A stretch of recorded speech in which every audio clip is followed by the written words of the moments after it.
Sí, sí, sí, sí.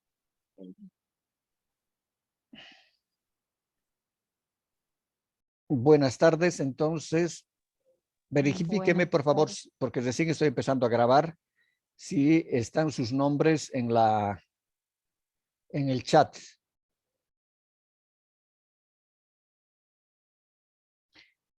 Bien, ahora vamos a abordar el tema número 6, que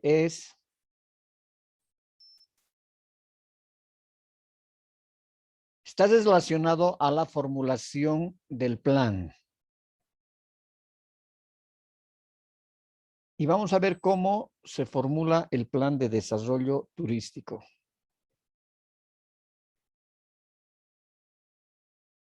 El plan de desarrollo turístico en su formación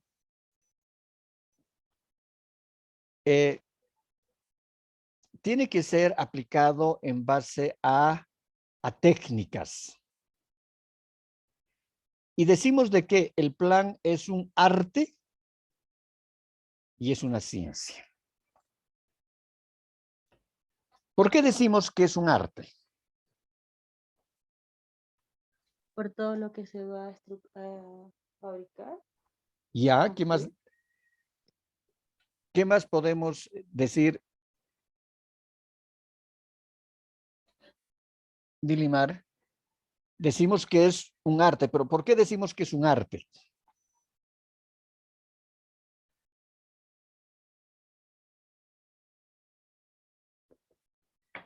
A ver, usted que me comentaba que ha estado en Cayo Sombrero, en Venezuela. Pongamos el caso de que hay que elaborar el plan de desarrollo turístico de Cayo Sombrero, que son unas playas hermosísimas en Venezuela. ¿Por qué decimos en este caso que la formulación tiene que ser un arte?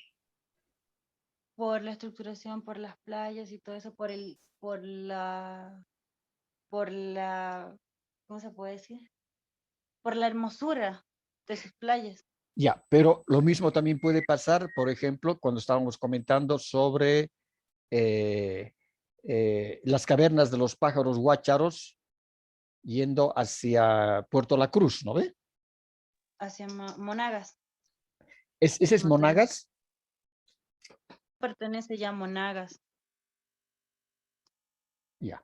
Ahora, entonces, ¿por qué decimos que la formulación del plan es un arte? Porque las personas que vayan a planificar tienen que ser artistas. ¿Qué hace en general un artista?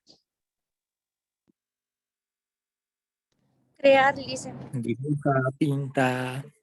Perfectamente, Mónica. Luego de Alejandro también decía, Naide creo que decía, y Alejandro pinta, esculpe. Es decir, para ser un artista uno tiene que tener un elemento fundamental, que es la creatividad.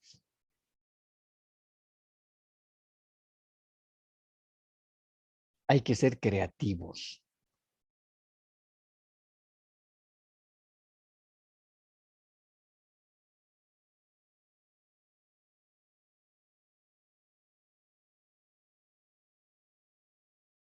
Creatividad. Es decir, para ser artista, uno nace o se hace. Es decir, si nace, tiene el innato, ¿no?, de ser artista. Lleva en la sangre, lleva en los genes ser artista. Y se hace si va estudiando. Pero para ambos casos hay que tener creatividad. Entonces, para formular el plan hay que ser un artista. Hay que tener, el planificador tiene que tener mucha creatividad, independientemente de que tiene que tener bases científicas. Y en este caso, la planificación turística, habíamos dicho que necesita de muchos saberes, de mucho contenido. Es decir, el planificador tiene que tener conocimiento de cultura, tiene que tener conocimiento del arte, tiene que tener conocimiento del medio ambiente, tiene que tener conocimiento de los impactos ambientales, de las repercusiones, de las características de los atractivos. Es decir, llega un momento de que pareciese de que el profesional en turismo fuese un todólogo. Tiene que saber de todo. Por eso que hemos dicho que el personal que cuando contrata a la consultora en la primera fase, ¿no? Cuando vemos el pliego de especificaciones, dependiendo de la profundidad con la cual se elabora el plan, se va a determinar el personal que va a trabajar en el plan.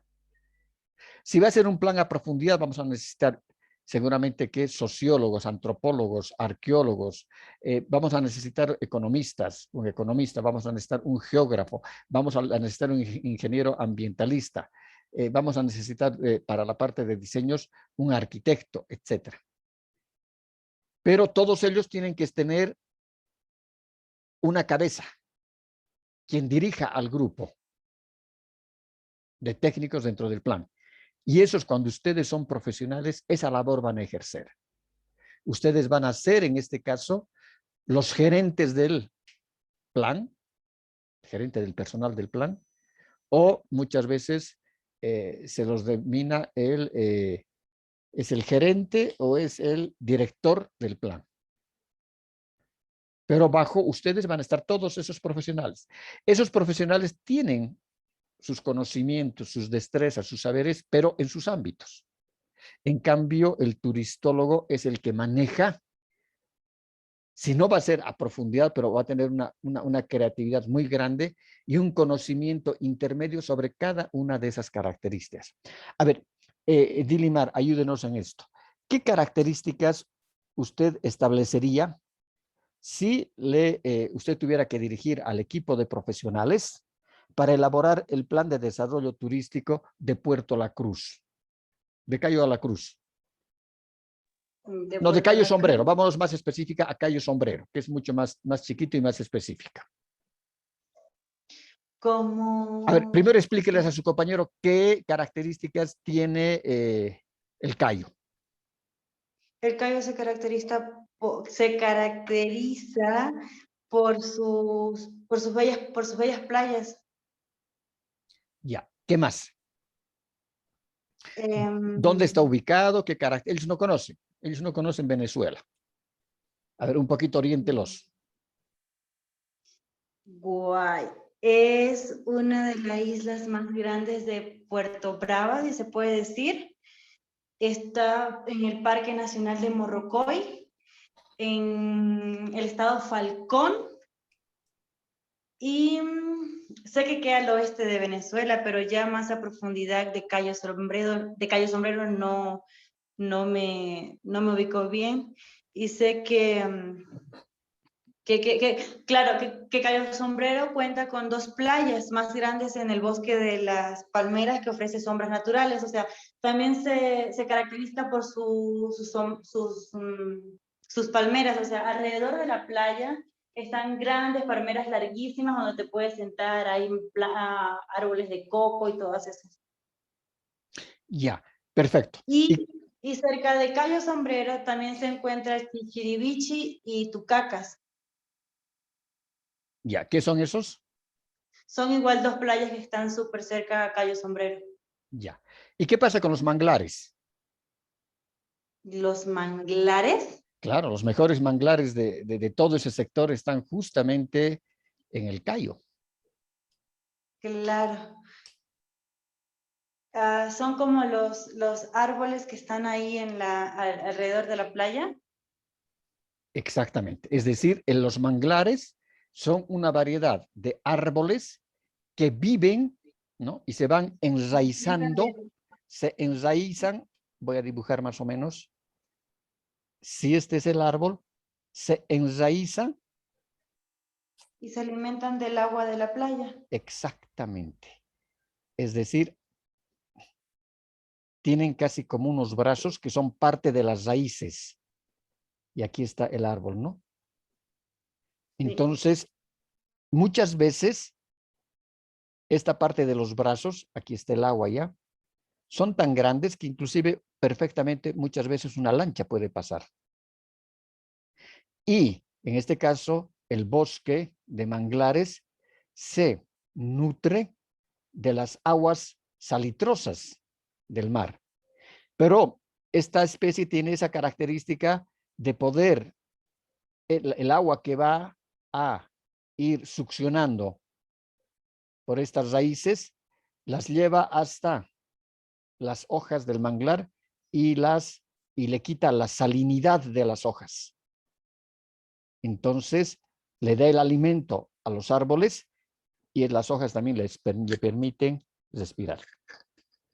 Entonces, para elaborar el plan de desarrollo turístico del Cayo Sombrero, por ejemplo, lo primero que se tiene que hacer, ¿no?, es tener mucha creatividad. Los planificadores tienen que tener mucha creatividad. Y un elemento de esta creatividad va a estar justamente direccionado a evitar los impactos. Porque uno de los grandes enemigos de este tipo de playas, que son pequeñas, de las islas, de los cayos, etcétera, y de las penínsulas, como son pequeñas, a veces existe una sobresaturación de turistas. Y ahí es cuando nosotros vemos los impactos negativos que tenemos. Dentro de estos impactos también se han identificado, para el caso, por ejemplo, de Cayo Sombrero, la contaminación. Y hay un alto índice de contaminación por basura en las playas del Cayo. También se ha visto basura en los manglares.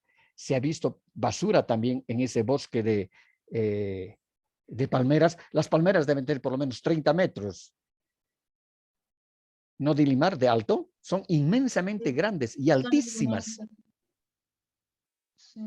Y eso es Yo lo de que... una sola vez a Cayo, y es lo que me acuerdo, digamos, pero sí. Sí, es decir, lo que más llama la atención justamente son esas palmeras, pero tan altas, que no se las ve en muchos lugares. Y lo mismo las características que tienen los manglares, ¿no? Pero, en este caso, la contaminación, especialmente por basura, la basura estaba, por lo menos cuando hicimos la evaluación del impacto, ¿ya?, la basura era un impacto alto. Después también había contaminación por residuos líquidos. Igual también como las cajetillas, las colillas de cigarrillos y todo eso. Ahorita no hay tanta contaminación, bueno, queda la contaminación desde hace muchos años ahí porque está un poco costoso ir hasta Cayo Sombrero, entonces la mayoría de los turistas no van a menos de que sean extranjeros o que vivan en otro país y visiten Venezuela. Pero no está tanto como antes la contaminación.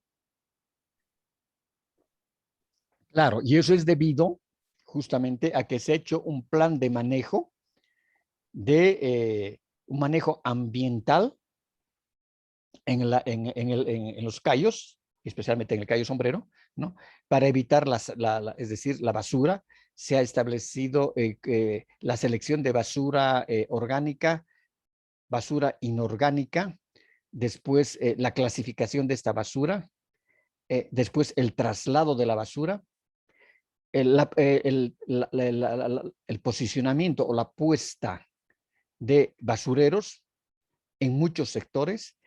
En algunos lugares donde aquí, en los manglares, por ejemplo, uno perfectamente puede, hay visitas, es decir, hay actividades que se desarrollan con operadores de turismo, o también pueden ser turistas que van por cuenta propia. Pero si uno quiere contratar una lancha, una embarcación para 6, 8 personas, lo que se ha determinado que existe la prohibidad, está prohibido portar alimentos. Ningún alimento. Lo único que se puede portar es agua.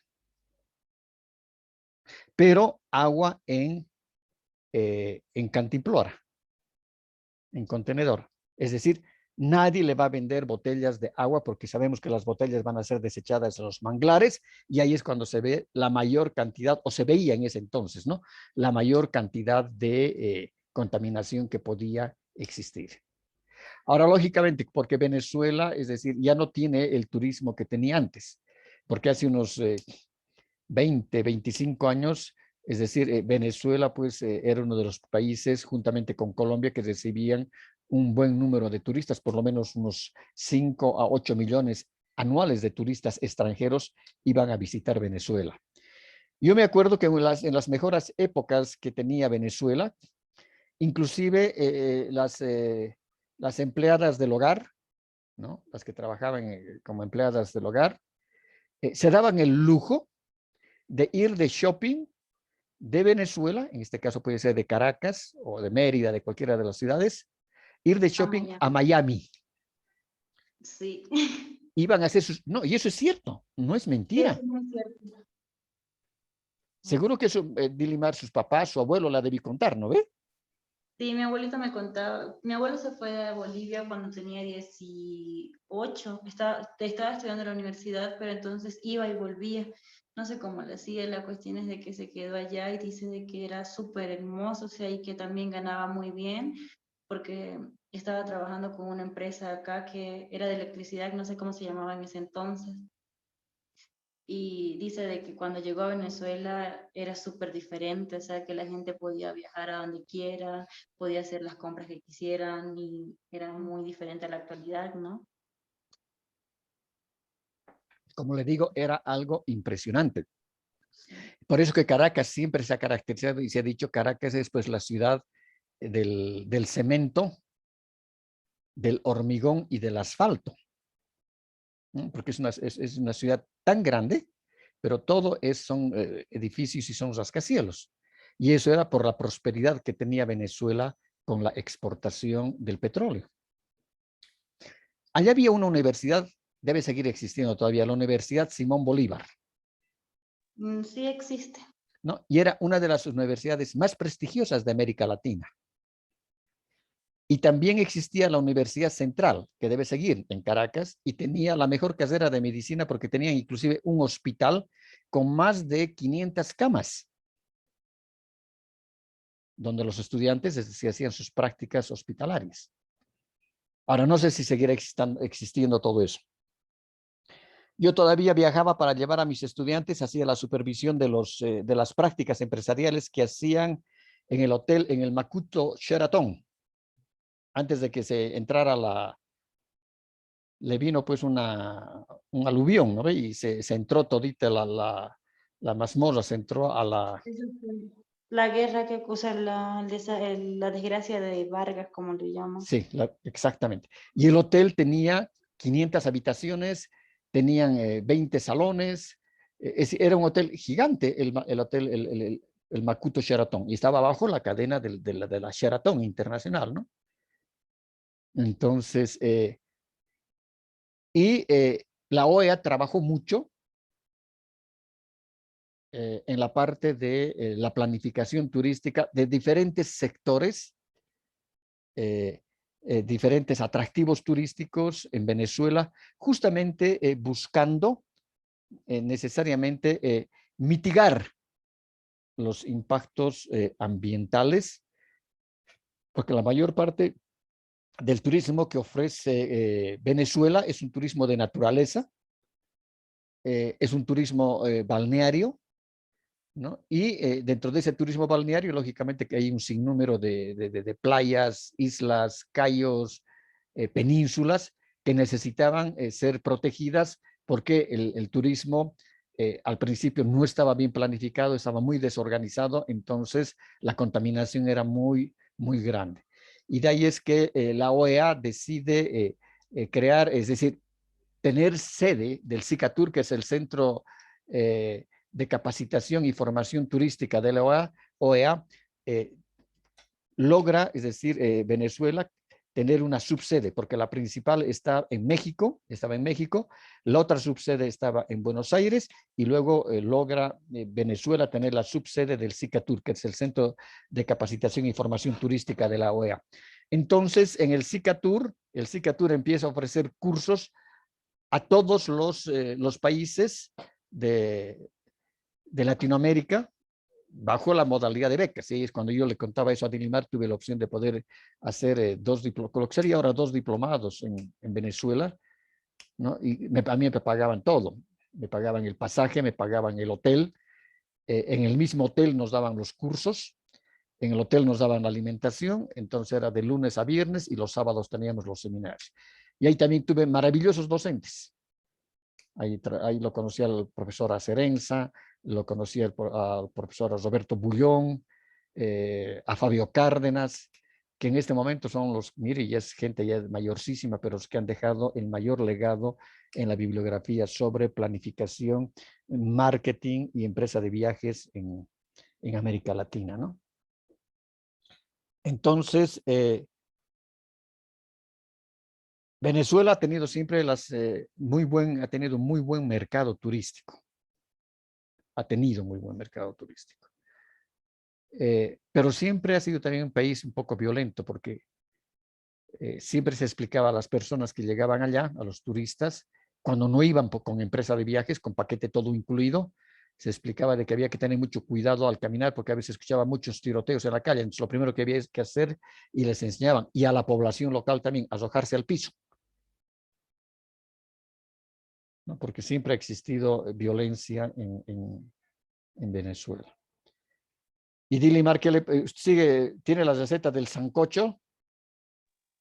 Sí. A ver si la pasa al grupo de WhatsApp, por favor, y así. Es que acá no hay todos los ingredientes para hacer el sancocho. Pero aquí los conseguimos, o los podemos casi adaptar en Bolivia. Ah, bueno, eso también. Aquí conseguimos de todo. Hasta le digo que hay una señora, hay una empresita chica que trae harina para hacer las arepas de harina venezolana. Traen harina de Venezuela para hacer las arepas acá. Ah, sí, eso sí. Pero igual quiero hacer cachapa. ¿Has comido cachapa? Claro, riquísima. No, ya dicen, ya voy a llorar, ya cambiamos el tema. Bueno, hay una alumna también de Colombia, ¿no? Hablaremos, por favor, de Cartagena de Indias. Naide, usted es colombiana, ¿no?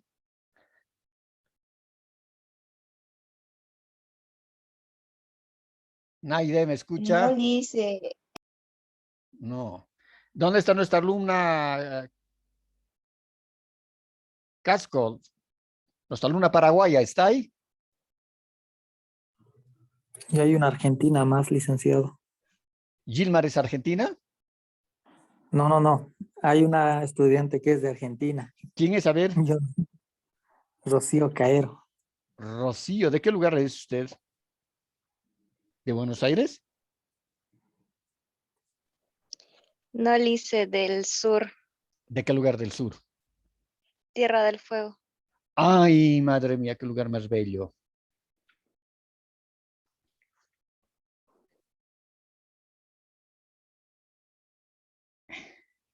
Está hacia ustedes, su pueblo está apoyado hacia la frontera con Chile o está más adentrito de la frontera.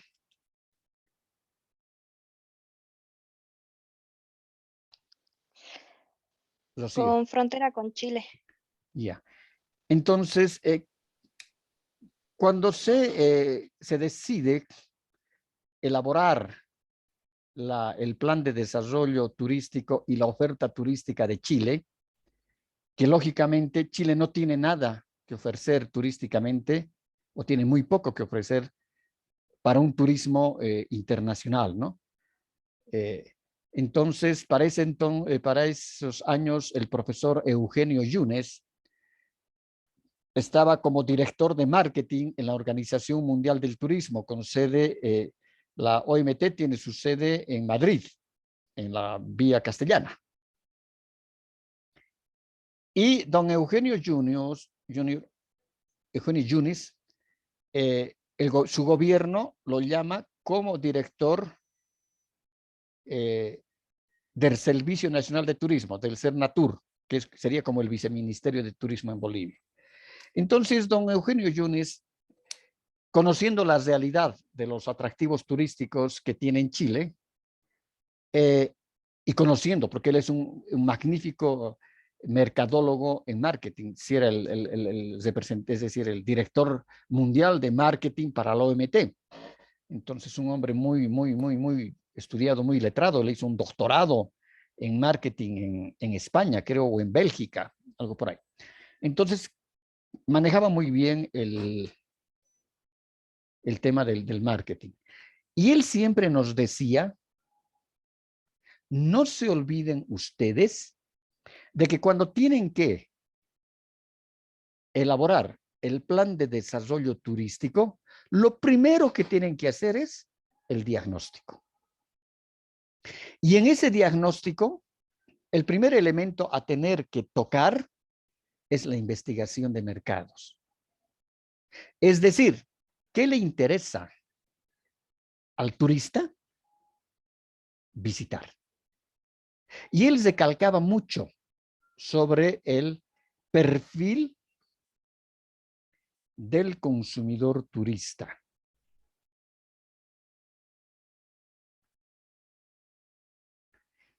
Y él, que era conocedor del perfil del consumidor turista, especialmente del europeo para la región de Sudamérica, sabía que esos turistas buscaban algo novedoso, algo trascendental. Entonces, don Eugenio Yunes, en base a las investigaciones de mercados que, bajo la base de toda la estadística que tenía la OMT, él manda a elaborar, ¿no? El primer trabajo que hace es el sondeo del producto turístico de Chile, y seguramente que ahí seguramente entran a un acuerdo, a un convenio bilateral con la Argentina para desarrollar Tierra del Fuego. Tierra del Fuego y la parte del Polo Norte, es decir, donde ya vemos nosotros los glaciares. Entonces, yo tuve la opción de trabajar con don Eugenio Yunes cuando terminé la maestría en Italia. Tenía un compañero en la maestría, Jorge Pérez Calenscueto, que era un doctor en estadística, y él también hizo la maestría en ciencias del turismo en Roma. Y nosotros compartíamos el departamento entre varones y mujeres, porque alquilamos un departamento grande en Roma. Entonces, él estaba becado por el Servicio Nacional de Turismo de Chile, por el Cernatur. Y terminado el curso, terminada la maestría, le pide don Eugenio Yunes, que ahí es donde yo lo conozco, don Eugenio Yunes, ¿no? Pide de que él se encargue de hacer el sondeo de mercado en Italia y en Francia para el nuevo producto turístico que se iba a crear en Chile. Chile no tiene playas, es decir, sus playas no son, las playas del Pacífico no son competitivas. Las playas del Pacífico en Sudamérica no son competitivas para nada con las playas mundiales. Es decir, si vemos en este caso con las playas en el Golfo de México, si vemos en la parte del Caribe, si vemos en la parte sur del África, si vemos las playas de la Polinesia, por ejemplo, en Oceanía, esas playas son trascendentales, son hermosas, inclusive las playas europeas, como es la Costa Brava, ¿no?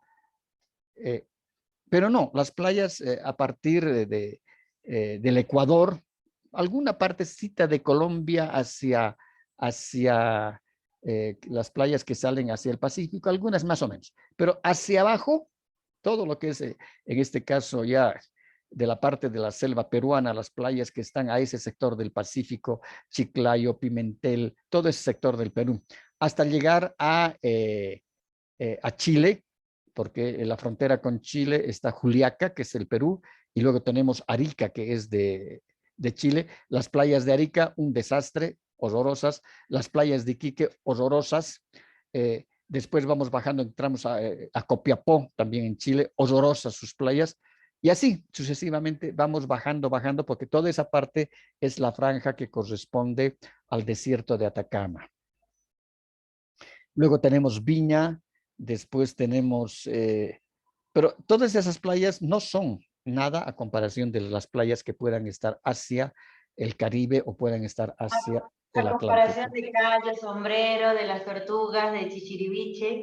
No hay punto de comparación. No hay. Imposible, porque las aguas en ese sector son aguas cristalinas, arenas blancas, aguas turquesas. Entonces, en cambio acá no, pues es como si quisiera usted compararme el lago Titicaca, ¿ya? Con esa característica que tiene esa lámina de agua, con el río Rocha de Cochabamba. Es lo mismo. A ese extremo llegamos en la categorización de las playas. Entonces, don Eugenio Yunes, que tiene, lógicamente, y conoce la realidad de su país, pide de que se haga el sondeo en esos dos países y seguramente que la demás gente mandó a sus demás técnicos del Cernatur de Chile para que hagan el sondeo en Madrid, en Bonn, en Berlín, que la demanda alemana es la principal a nivel mundial, ¿no? Entonces, mi amigo Jaime me dice, ¿quieres acompañarme? Vamos a levantar esto. Yo le digo, perfecto. Lo único que yo voy a tratar en lo posible de pagarme algo que tu gobierno me pague solamente la habitación que vamos a compartir y la comida. Entonces, llévame aunque sea como en tu maleta, aunque sea como tu levantador tu bellboy, levantador de equipaje. Y se mataba de risa. Y me consiguió de que entre como técnico para elaborar el sondeo. Y ahí es cuando aprendí a ver la parte y a manejar la parte del marketing turístico para la planificación turística. Hemos levantado encuestas a grandes tour operadores en estos dos países, porque en estos países existen las grandes empresas turísticas, ¿no? Uno era Tutto Turismo en Italia, después la Fiore, la Fiore del turismo, y eran varias así, eran grandes tour operadores. Y levantamos las encuestas a ellos para ver qué tipo de producto turístico quisieran ellos vender, quisieran ellos crear, porque en este caso los grandes tour operadores mundiales son los que crean el producto turístico todo incluido. Y más o menos ahí ya se iban perfilando qué características de turismo quisieran para un país como Chile y como el sur de la Argentina, ¿no? Hacia Tierra de Fuego. Y lo mismo trabajamos con agencias de viajes detallistas principales. Se listó y la técnica consistió del sondeo, hacer un listado, llamábamos por teléfono, en este caso no había celulares en esa época, ¿no? Eran teléfonos fijos. Habíamos conseguido una información del Ministerio de Turismo de Italia, que como estudiantes de turismo nosotros, de la maestría de turismo de la escuela de Alberto Cesa, teníamos la opción de poder sacar esa información. No había ningún problema. Entonces, nos dieron una relación del número de agencias de viajes por regiones.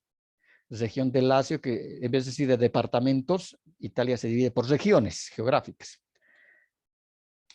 Entonces, ahí se fueron viendo las agencias de viajes, se llamaban a las agencias de viajes y se decían si vendían ellas producto turístico de Chile en Sudamérica. Algunas ni conocían lo que era Chile, ni dónde estaba ubicada Chile, ¿no? Algunas decían que sí.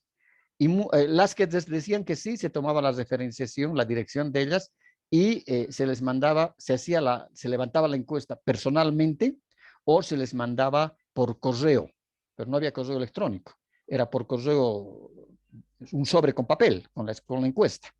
Y ellos deberían responder, se les pedía de que pudieran responder las preguntas. Y así trabajamos casi 20 días. Y ahí es cuando llega don Eugenio Yunes, y yo lo conocí en Milán, creo que lo conocí, o en Roma. Interesantísimo el hombre, una eminencia en marketing turístico.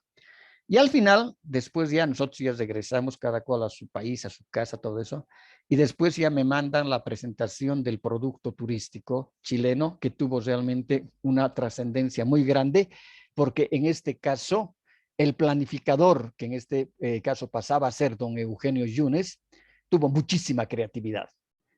Un hombre excepcional en cuanto a la creatividad. Y crea un producto turístico único en el planeta. En ese entonces era único, no había otro. ¿Y cuál era ese producto turístico? Tomar un vaso de whisky con un hielo de 50.000 años de antigüedad. Ese era el producto turístico. Y así se consolida el producto turístico chileno por muchos años en los mercados internacionales. ¿Y qué es lo que pasaba? Los barcos salían, es decir, se iban hasta espérense, ¿en qué lugar eran? En Chile, es en, no es La Serena, no, esto es mucho más abajo. Serena, Copiapó, ahorita me voy a acordar el nombre. Hay un puerto que está, que la mayor parte de la población son ingleses y alemanes. Puerto Montt, me acordé. Entonces, el recorrido empieza por Puerto Montt.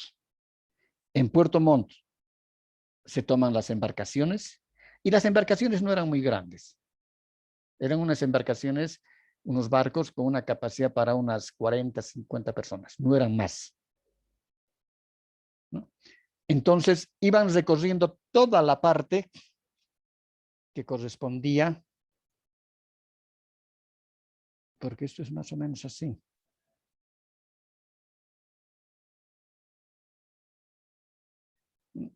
Entonces, este es el sector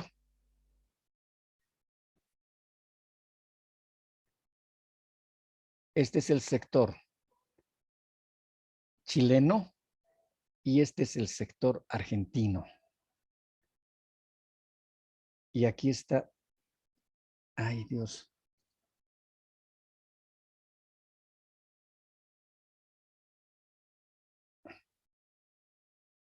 Y aquí está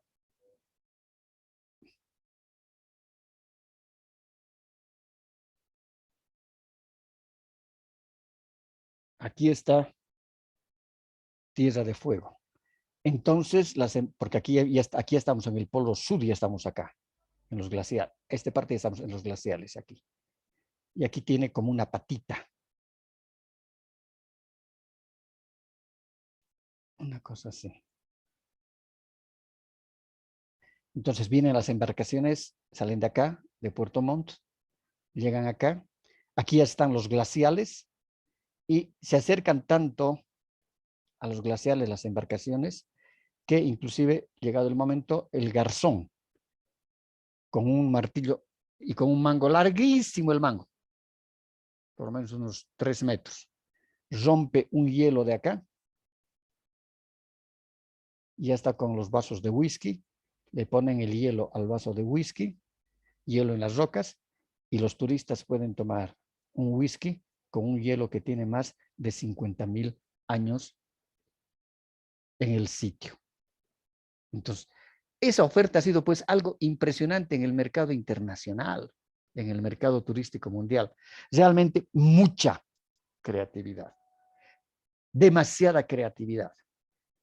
Y de esa manera que se vende turísticamente Chile, ¿no? Y se elabora, yo ya no vi el plan, ahí elaboran ya el plan de desarrollo turístico de toda esa región. Ahora, dígame, Rocío, a ver un poquito, ilústrenos sobre ilustres compañeros sobre Tierra de Fuego.